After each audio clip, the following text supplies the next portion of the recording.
जय संतोषी माता की।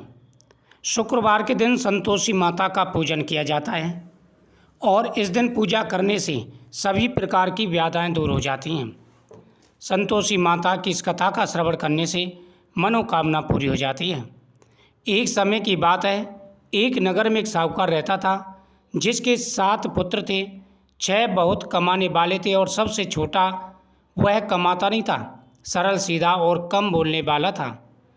घर में उसकी कोई कद्र नहीं थी। उसकी पत्नी भी बहुत सहनशील और संतोषी माता की भक्त थी।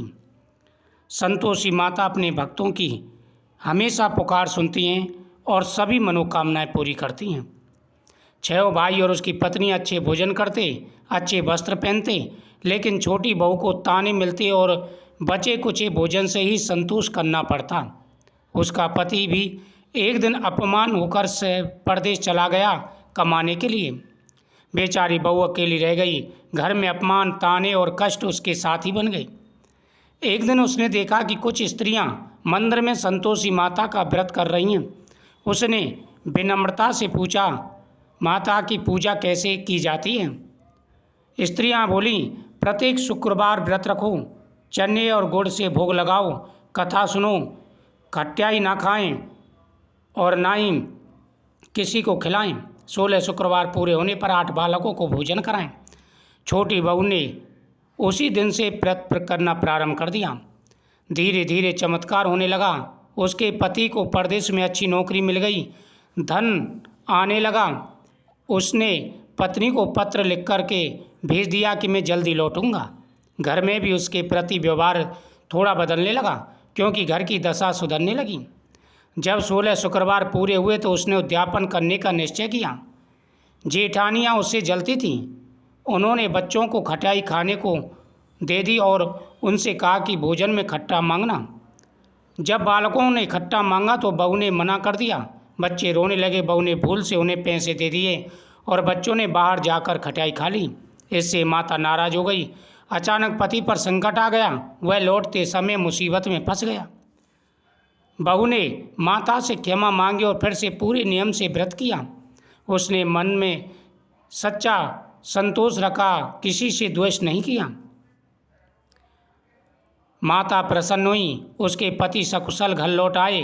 घर में धन, सम्मान और सुख शांति आ गई। जेठानियाँ भी लज्जित हुईं। संतोषी माता ने मन में विचार किया कि इसने व्रत रखा है और मेरे मंदिर आती है, मैं देखती हूँ ये मुझे पहचानती है नहीं। उन्होंने बड़ा भयंकर रूप धारण किया और उसके घर में पहुँच गई। सासू माँ डरने लगी, कहने लगी, देखो भागो, कोई चुड़ैल आ गई है। वह रोशनदान से देख रही थी। भक्के पड़ी कि आज तो मेरी माता ने कृपा कर दी, मेरी माता मेरे घर आई है। वह उनके चरणों में जाकर के गिर पड़ी। संतोषी माता ने कहा कि तूने मुझे इस रूप में भी पहचान लिया, तू वास्तव में मेरी सच्ची भक्त है।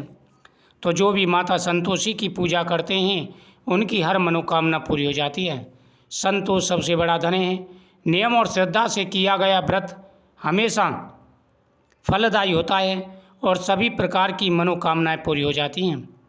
संतोषी माता अपने भक्तों की हर मनोकामना पूरी करती हैं। जीवन में जो भी परेशानी आ रही हैं, जो भी दिक्कतें आ रही हैं, स्वयं संतोषी माता दूर कर देती हैं। तो इस दिन सभी पर दया करें और किसी से लड़ाई झगड़ा ना करें। पक्षियों के लिए, पशुओं के लिए जैसा भी संभव हो आप डालें, आपकी मनोकामना पूरी होगी। जो भी अड़चनें जीवन में आ रही हैं सारी परेशानियां दूर हो जाएंगी। स्वयं संतोषी माता हर मनोकामना पूरी करती हैं। तो इसमें खटाई का विशेष रूप से पालन किया जाता है। जो भी सच्चे मन से शुक्रवार का व्रत करता है, माता उसकी झोलियाँ खुशियों से भर देती हैं। तो आप नियम के साथ में ये व्रत करें, खटाई बिल्कुल ना खाएं, इससे आपकी हर मनोकामना पूरी होगी। वीडियो को शेयर करें, चैनल को सब्सक्राइब करें, कमेंट में जय संतोषी माता की जरूर लिखें। माता संतोषी आपकी पूरी मुराद करेंगी, हर प्रकार की मनोकामना पूरी होगी और जीवन में आ रहे सारे कष्ट दूर हो जाएंगे। जिस प्रकार से साहूकार का छोटा पुत्र धनदान और संतान से संपन्न हुआ,